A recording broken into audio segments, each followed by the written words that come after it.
Mga kababayan nating seniors, kung kayo ay 60 o 65 pataas at umaasa sa inyong SSS pensyon buwan-buwan, pakinggan niyo ako ng mabuti dahil ang sasabihin ko sa inyo ngayon ay maaaring makaapekto sa inyong susunod na payout. Maraming pensioners ang hindi nakakaalam na may tatlong bagay na nangyayari ngayong 2026 na maaaring mag-cause ng temporary freeze sa inyong pensyon at hindi ito sinasabi ng SSS ng malinaw sa lahat. Ito ay hindi katungkol sa mga fraud cases o sa mga taong nag-violate ng batas. Mga kapatid, ito ay tungkol sa mga ordinaryong mamamayan katulad ninyo na sumusunod sa tuntunin. Pero dahil sa mga bagong sistema, sa mga technical changes at sa mga requirements na hindi ninyo alam, biglang huminto ang inyong pera ng walang malinaw na babala. Isipin nyo, umaasa kayo na darating ang inyong 5,000, PH 8,000 or PPD 12,000 bawat buwan para sa gamot, pagkain, kuryente at iba pang kailangan. Pero pagdating ng payout date, wala. Walang text, walang email, walang malinaw na paliwanag. At ipaputian ninyo sa SSS, office o pagtawag sa hotline. Doon lang kayo makakaalam na na-flag ang inyong account dahil sa isang simpleng dahilan na hindi ninyo alam na kailangan ninyong ayusin. Kaya ngayong umaga uupo tayo ng mahabang-mahaba at pag-uusapan ko sa inyo ng detalyado ang tatlong silent risks na ito, kung paano ito maiwasan at ano ang dapat ninyong gawin ngayon para hindi kayo maging biktima. Iwanan berisaniwari mag-freeze na ang inyong pensyon ay ang bagong biometric validation system na ipinatutupad ng SSS simula January 2026. Alam niyo ba na ngayong taon, nag-roll out ang SSS ng mas mahigpit na identity verification para sa lahat ng active pensioners, lalo na sa mga edad 65 pataas. Ang layunin nila ay siguruhing buhay pa at totoo ang bawat pensioner na tumatanggap ng monthly pension. Ito ay dahil sa napakaraming kaso ng pension fraud kung saan may mga pamilya na patuloy na kinukuha ang pensyon ng mga yumaong miyembro ng hindi nire-report sa SS. Kaya ngayon ang ginawa ng SSS ay nag-require sila ng biometric validation. Ibig sabihin, kailangan ninyong pumunta sa designated SSS branch or sa mga partner centers nila. Mag-submit ng inyong fingerprint, magpa-picture at mag-update ng inyong personal information. Ang problema, maraming pensioners ang hindi nakakatanggap ng malinaw na notice tungkol dito. May mga nakakakuha lang ng text message na nagsasabing, "You are required to undergo biometric validation within 60 days." Pero walang specific instructions kung saan, kailan at paano. At dahil marami sa atin ay hindi masyadong text sa AVI o nahihirapan pang lumabas ng bahay dahil sa edad o kalusugan, napimis ang deadline. Pagkatapos ng 60 days kapag hindi kayo nag-comply, automatic na isasuspend ng sistema ang inyong pensyon hanggang sa makumpleto ninyo ang validation. Walang follow-up text, walang tawag, basta biglang hindi na dumating ang pera. Kaya ang aking payo sa inyo mga kapatid, kahit wala kayong natanggap na notice, pumunta na kayo sa pinakamalapit na SSS branch ngayong buwan pa lang at magtanong. Dalhin ninyo ang inyong valid ID, SSS ID kung mayroon at pension card. Sabihin ninyo sa kanila na gusto ninyong mag-undergo ng biometric validation para sigurado. Huwag kayong maghintay na ma-freeze ang pensyon ninyo bago kayo kumilos dahil ang proseso ng pag-unfreeze ay maaaring tumagal ng 2 hanggang 3 buwan dahil sa dami ng backlog sa SSS ngayong taon. Ang pangalawang silent risk na dapat ninyong bantayan ay ang issue sa PesoNet at bank account linking, lalo na para sa mga pensioners na tumatanggap ng pension through direct deposit sa bangko. Ngayong 2026, nag-upgrade ang SSS ng kanilang payment system para mas mabilis at mas secure ang payout. Pero ang nangyari, maraming pensioners ang nabigla dahil sa mga technical glitches at sa mga requirements na hindi nila alam. Una sa lahat, kung ang inyong pensyon ay nire-receive ninyo through ATM card or savings account, kailangan ninyong siguraduhing updated ang inyong bank account details sa SSS database. Ang ibig kong sabihin, kung nag-switch kayo ng bangko, nag-close ng account or nabago ang inyong account number dahil sa card replacement, kailangan ninyong i-update ito sa SSS. Kung hindi, ang pensyon ninyo ay mapupunta sa isang dormant account at hindi ninyo makukuha hanggang sa ayusin ninyo ito. Maraming kaso ngayong taon kung saan ang pensioners ay nag-expect ng payout, pero dahil nag-expire na pala ang kanilang ATM card or nag-close na ang bangko ng account nila dahil sa inactivity, hindi na nila natanggap ang pera. Ang mas malala pa, ang SSS ay hindi agad-agad nag-notify sa inyo na na-reject ang transfer. Kaya patuloy kayong naghihintay ng ilang buwan bago ninyo malaman na may problema. Kaya ang dapat ninyong gawin ngayon, pumunta sa inyong bangko at mag-verify na active pa ang inyong account at pumunta rin sa SSS or mag-login sa SSS website kung kaya ninyo para i-check kung tama pa ang nakalink na account number. Kung hindi kayo marunong mag-online, hilingin ninyo sa inyong mga anak o apo na tulungan kayo. Mas mabuti nang sigurado kayong updated lahat ng detalye kaysa mahirapan pa kayo pag may problema na. O isa pang importanteng bagay, kung kayo ay tumatanggap ng pension through UMIDM card, siguraduhin hindi pa ito expired. Ang UMID card ay may validity period lang. At kapag nag-expire na ito, hindi na kayo makaka-withdraw kahit may laman pa ang account ninyo. Kailangan ninyo itong i-renew sa nearest SSS branch at ang proseso ay tumatagal ng mga 2 hanggang 3 linggo. Kaya gawin ninyo ito in advance para hindi kayo maubusan ng pera habang hinihintay ang bagong card. Ang pangatlong at pinakakagulat na silent risk ay ang issue tungkol sa Certificate of Pensioner status o ang tinatawag nilang Annual Pensioner Certification. Ito ay isang requirement na kailangan ninyong isubmit bawat taon para patunayan na kayo ay buhay pa at qualified pa ring tumanggap ng pensyon. Dati ang proseso ay simple lang. Pupunta lang kayo sa SSS or sa barangay para kumuha ng certification. Pero ngayong 2026, nagbago ang sistema. Ngayon, kailangan na kayong mag-submit ng certification online through SSS portal o through their mobile app. At kung hindi kayo nakaka-comply within the deadline, automatic na isususpend ng SSS ang inyong pensyon hanggang sa makumpleto. Ninyo ang requirement. Ang problema dito, maraming seniors ang walang access sa internet, walang smartphone or hindi marunong gumamit ng computer. Kaya imposible para sa kanila na mag-comply. And ang SSS ay hindi nag-provide ng alternative method para sa mga taong walang access sa technology. Kaya ang nangyayari na pipilitan silang pumunta sa SSS branch para humingi ng tulong. Pero dahil sa dami ng tao at sa kakulangan ng staff, ang proseso ay nagiging napakahaba at nakakapagod. May mga pensioners na naghihintay ng buong araw sa pila tapos sasabihin lang sa kanila na kailangan nilang bumalik sa ibang araw dahil kulang ang requirements o dahil offline ang sistema.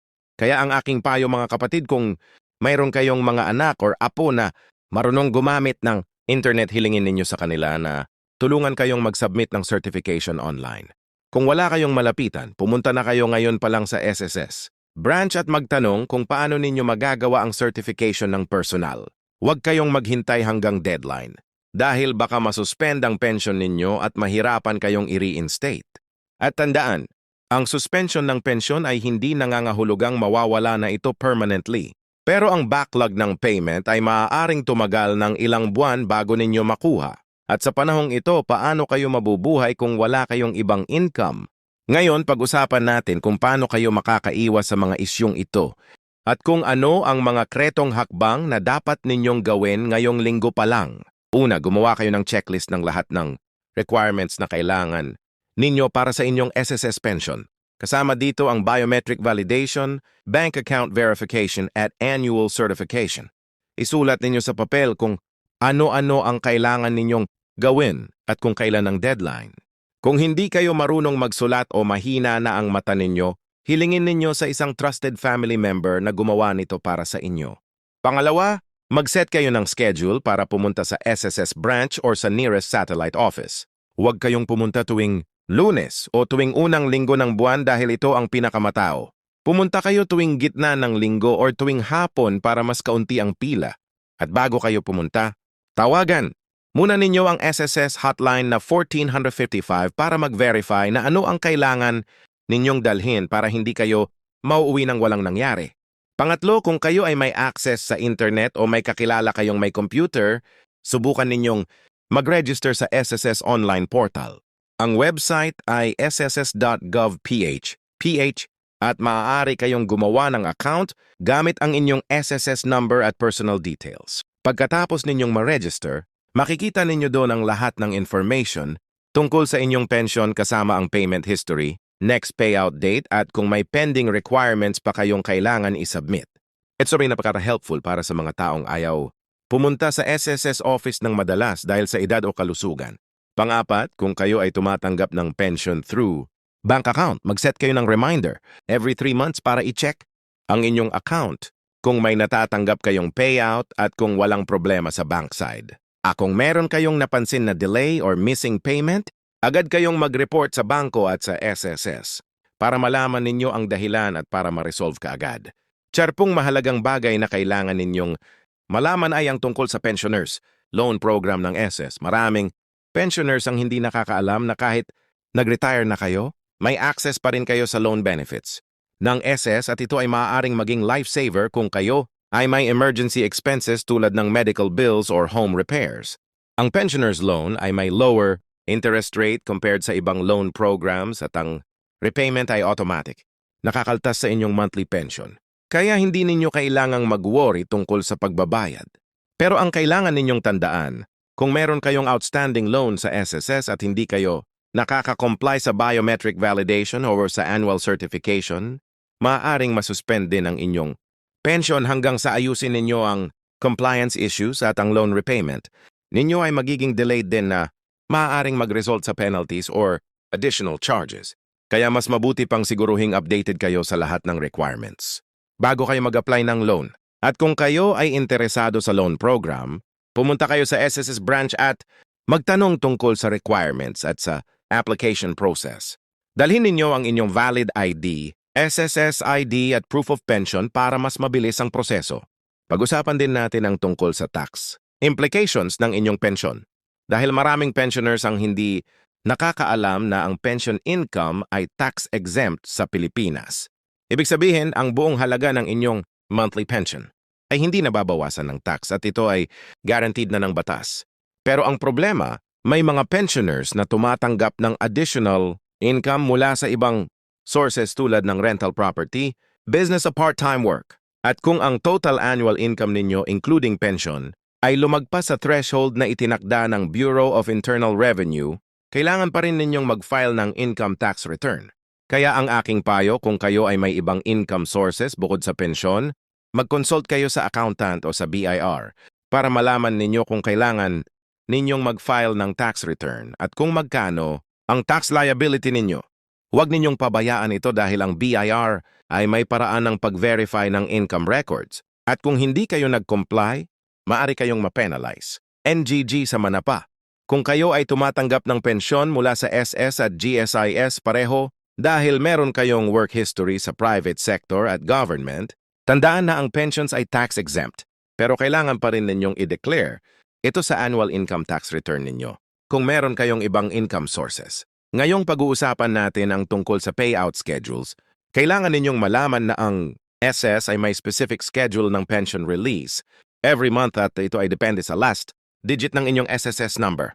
Halimbawa, kung ang last digit ng SSS number ninyo ay 001, ang pension ninyo ay i-release ng SSS during the first week of the month. Kung 2003 second week, kung 405 third week, at kung 6 hanggang 9 fourth week, ang schedule na ito ay strictly followed ng SSS. Kaya kung ang expected payout date ninyo ay March 10, pero ang last digit ninyo ay 8, huwag kayong mag-expect na makukuha ninyo agad ang pera dahil ang schedule ninyo ay fourth week. Kaya ang dapat ninyong gawin, alamin ninyo ang last digit ng SSS number ninyo at i-mark ninyo sa kalendaryo kung kailan ang expected payout date para hindi kayo mag-panic. Kung hindi pa dumarating ang pera, at kung lampas na sa scheduled date at wala pa rin kayong natatanggap, dun lang kayo mag-follow up sa SSS or sa bangko para malaman ninyo kung may problema. Huwag kayong basta-basta mag-assume na may delay lang dahil maaaring may technical issue or compliance problem na kailangan ninyong ayusin. Isa pang strategy na maaari ninyong gawin para ma-maximize ang inyong pensyon ay ang pag-consolidate ng inyong living expenses at pag-budget ng inyong monthly income. Maraming pensioners ang nahihirapan dahil hindi nila alam kung paano i-manage ang kanilang pera. Kaya madalas na nauubos agad ang pension sa unang linggo at wala na silang natitira para sa remaining weeks ng buwan. Ang aking payo, gumawa kayo ng simple budget plan kung saan ilalaan ninyo ang specific amount para sa bawat category ng expenses tulad ng pagkain, gamot, utilities at savings. Halimbawa, kung ang monthly pension ninyo ay PAW 8,000, maaari ninyong i-allocate ang PAW 3,000 para sa pagkain, 2,000 para sa gamot, 1 to 500 para sa utilities, 1,000 para sa emergency fund at ang remaining 500 para sa personal expenses. Ang key dito ay discipline at consistency dahil kung hindi ninyo susundin ang budget, mauubos din agad ang pera ninyo. At kung meron kayong emergency expenses na hindi kasama sa budget, subukan ninyong humingi ng tulong sa inyong family members o sa barangay bago kayo gumamit ng emergency fund para mayon pa kayong buffer in case may mas malaking problema na mangyari. At para sa mga pensioners na may health issues at regular na umiinom ng maintenance medicine, kailangan ninyong malaman na may senior citizen discount kayo na 20% off sa lahat ng medicines at ito ay guaranteed ng batas. Pero ang problema, maraming drugstores ang hindi nag-honor ng discount na ito dahil sa kulang na documentation or dahil hindi nila alam ang batas. Kaya ang dapat ninyong gawin, dalhin ninyo lagi ang inyong senior citizen ID at valid government ID kapag bumibili kayo ng gamot. At kung tumanggi ang drugstore na bigyan kayo ng discount, humingi kayo ng manager at i-explain ninyo ang batas. At kung patuloy pa rin silang tumangi, ay report ninyo ito sa Office of the Senior Citizens, Affairs ng inyong city or municipality para ma-penalize ang establishment. Ang 20% discount na ito ay malaking tulong na sa budget ninyo lalo na kung ang monthly medicine expenses ninyo ay umabot ng P000. Kaya huwag kayong mahiyang hingin ito dahil karapatan ninyo ito. Sa ipagtatapos, gusto kong bigyan kayo ng final reminder na ang inyong SSS, pension ay hindi lamang benepisyo. Ito ay karapatan ninyo dahil nag-contribute kayo ng maraming taon habang kayo ay nagtatrabaho. Kaya huwag kayong mag-hesitate na humingi ng tulong o magtanong kung may kayo maintindihan sa proseso. Ang SS ay nandyan para sa inyo. At kahit may mga challenges sa sistema, may mga tao pa rin doon na handang tumulong sa inyo. Kung kayo ay mag-approach ng maayos at may dala kayong tamang requirements, at tandaan, ang key para makaiwas sa mga silent risks na napag-usapan natin ngayong umaga ay ang proactive approach. Huwag kayong maghintay na may problema na bago. Kayo kumilos.